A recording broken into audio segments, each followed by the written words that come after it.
Hey all, James from TeaDB here, bringing you another COVID-19 special. So we'll see when we do our next episode, mainly being cautious right now, being in one of the centers of the outbreak stateside.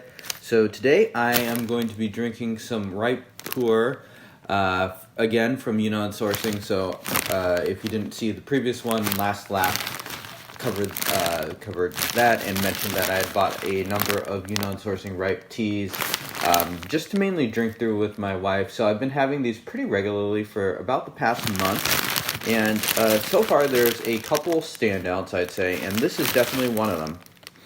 And so this tea is the Bawang cake 2019. It's a blend. I think Scott produced 520 cakes, if I'm remembering right. So that's a little under half of what he made for the last lap, but maybe that's a fairly typical amount for him. So a good amount, but definitely a small run as far as a ripe goes. So yeah, and this one supposedly comes from a few different Monghai villages, and I like this tea quite a bit. So again, I've been having this tea in the morning with my wife, so I'm on probably step 5 or so right here. I'm going to make another one as well. I'm using about 9.5 grams for 250 milliliters in this big blue pot. So I'm going to go ahead and start working on the next brew right now while we drink this one. And yeah, pour that out. And cheers, y'all.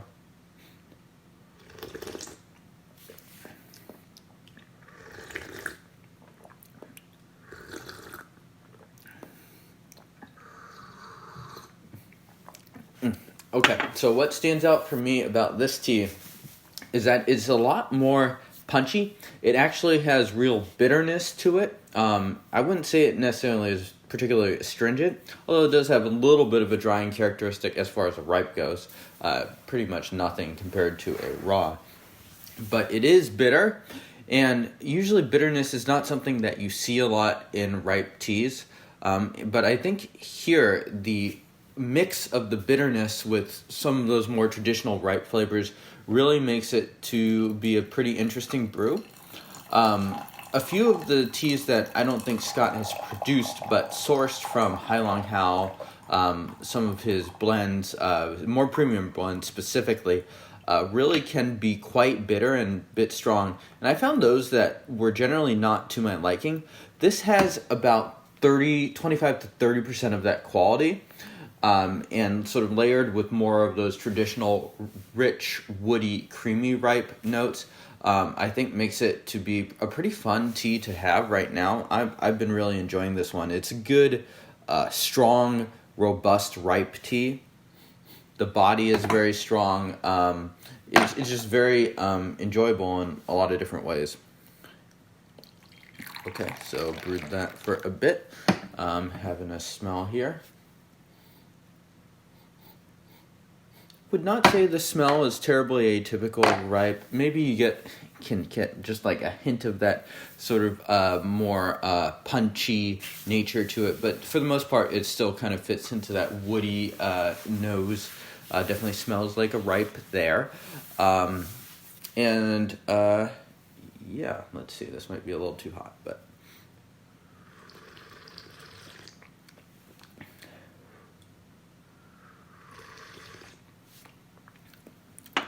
so definitely a little creamy. I've noticed that as you brew this tea out, it hasn't started to lose the bitterness quite yet, but it will at some point, and at least according to how I normally brew the teas. So what's interesting is that my wife really is a little averse to or dislikes bitter flavors, generally speaking, so we don't drink a lot of raw pu'erh, even stuff that's on the lighter, less bitter end. So she usually sort of gravitates towards these ripe teas. But when I ask her about this and I serve it to her, it's plenty. It's fine.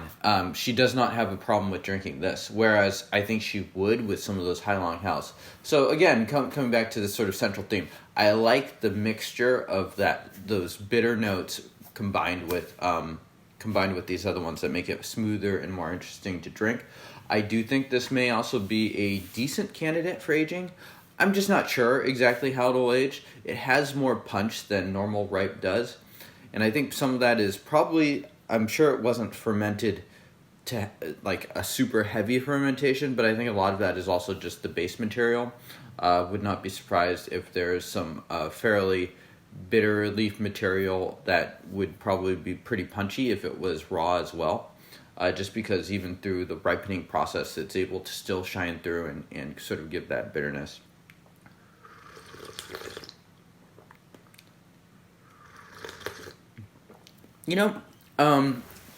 For me, ripe sort of fits into various spectrum as creamy, woody, fruity. I'd say for the most part, this one doesn't have a lot of that cherry sweet fruit that we get. But this tea, I'm starting to get a little bit, just as that bitterness is just dying down just a little bit. So some of that fruitiness is coming through, some of the creaminess.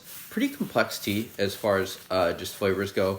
But what I really like about it is less the complexity and just the raw backbone of the tea and just the ability to just sort of coat the mouth. So really enjoyable tea. I think for me, this sort of blend hits the mark as far as Scots go. May even be the rare ripe tea where I buy one or two extras just to continue drinking it because I'm really enjoying this tea.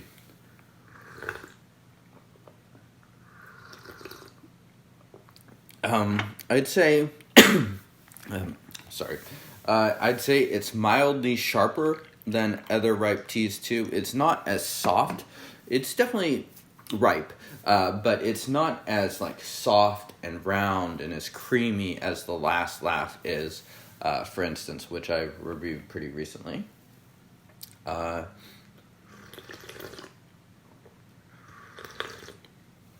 And yeah, I'm just going to continue to enjoy this tea. So going to give this tea a 6.6 rating, which is towards the top of, any ripe that I've reviewed, really, but I think that's at the top of Scott's produced ripes. I like it right up there with the Crimson Rooster, which was one of my favorites. So the tea is $38 for 250 grams. In the scheme of ripe, that's a little more expensive than your typical ripes. I think it's towards the more pricey end of Scott's teas. I do also think it's a very reasonable price as well. 15 cents per gram is not at all crazy, and even for doing a big session like this, we're barely cracking over $1. And I have made quite a lot of this tea and will continue to make quite a lot of this tea for the rest of the day. So that concludes this episode. So it's an interesting, fun tea, good blend, little different than the Hai Long Hao super, in my opinion, super bitter ripes, and also a little different from your standard ripe. So really kind of an eye-catching one for me. So thank you all for tuning in. Check out this tea if it sounds interesting to you. A great compliment to some of Scott's other teas, and I will see you all next time. Cheers.